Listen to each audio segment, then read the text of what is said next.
Recently Geekbench ने अपनी official website से OnePlus 9 Pro को डीलिस्ट कर दिया है। इसका रीजन मैं आपको थोड़ी देर में बताऊंगा। और आज हम बात करने वाले हैं OnePlus और Oppo के मर्जर के बारे में, और ये भी हम बात करेंगे कि गीकबेंच ने अपनी ऑफिशियल वेबसाइट से OnePlus के फ़ोन को डीलिस्ट क्यों किया। और इस वीडियो को पूरी क्लियर समझाने के लिए मैंने इसको 3 पार्ट्स में डिवाइड किया है। फर्स्ट पार्ट में हम Oppo और OnePlus के मर्जर की बात करेंगे, और सेकंड पार्ट में हम कस्टमर सेटिस्फैक्शन के बारे में बात करने वाले हैं, और ये भी बात करने वाले हैं कि क्या OnePlus अब एक so called flagship smartphone brand बनकर रह गया है, और ये भी बात करेंगे कि गीकबेंच ने अपनी ऑफिशियल वेबसाइट से OnePlus 9 Pro को डीलिस्ट क्यों किया। और थर्ड पार्ट में हम बात करेंगे कि मेरा पॉइंट ऑफ व्यू क्या है इस मर्जर के ऊपर। तो स्टार्ट करते हैं पार्ट 1 के साथ। 2 जुलाई को फाइनली OnePlus के CEO ने ऑफिशियली अनाउंस कर दिया कि Oxygen OS is merging with ColorOS to improve the Oxygen OS experience. उन्होंने एक और चीज क्लियर कर दी है कि दोनों कंपनीज मर्जर के बाद भी इंडिपेंडेंटली रन करेंगी, और उन्होंने ये भी कहा है कि जो भी चेंजेस होंगे वो आपको दिखाई नहीं देंगे।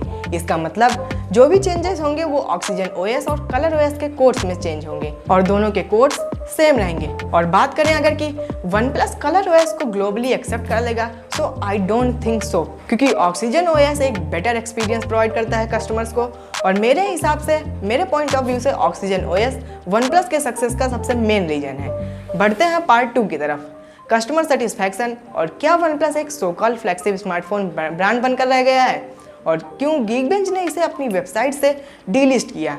इसको समझाने के लिए हमने वीडियो को 2 पार्ट्स में डिवाइड किया है। पहला निगेटिव थिंग, दूसरा पॉजिटिव थिंग। तो बात करते हैं हम निगेटिव थिंग्स की।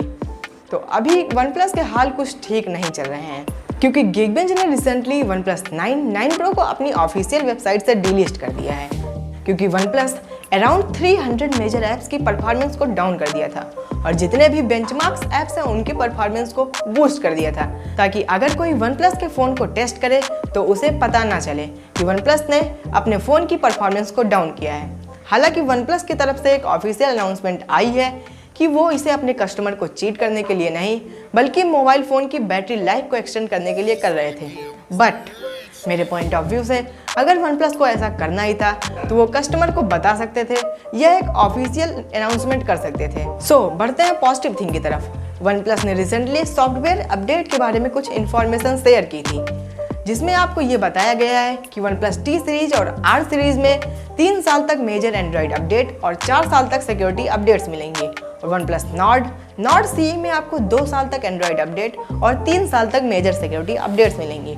और वहीं OnePlus के N सीरीज में आपको 1 साल तक एंड्रॉइड अपडेट और 2 साल तक सिक्योरिटी अपडेट देंगे, जो मेरे पॉइंट ऑफ व्यू से कस्टमर के लिए काफ़ी अच्छी चीज़ है। और अब बात करें कि क्या OnePlus अब एक so called flagship smartphone brand बनकर रह गया है या नहीं, तो मेरे पॉइंट ऑफ व्यू से हाँ भी और नहीं भी। बात करें हाँ भी, तो हाँ भाई, कोई नहीं जानता था कि एक फ्लैगशिप प्रोसेसर यूज करने वाली कंपनी धीरे धीरे दूसरे प्रोसेसर्स को यूज करने लगेगी, और कोई नहीं जानता था कि एक फ्लैगशिप किलर कोड यूज करने वाली कंपनी, फ्लैगशिप स्मार्टफोन बनाने वाली कंपनी धीरे धीरे प्रॉफिट को इंक्रीज करने के लिए मिड रेंज फ़ोन बनाने लगेगी। और अगर बात करें नहीं भी कि OnePlus नहीं so called flagship smartphone brand नहीं है, तो मेरे पॉइंट ऑफ व्यू से OnePlus आज भी अपने हार्डवेयर को, अपने सॉफ्टवेयर को, UI एक्सपीरियंस को बेस्ट बनाता है। फाइनली बात करते हैं कि मेरा पॉइंट ऑफ व्यू क्या है इस मर्जर पे।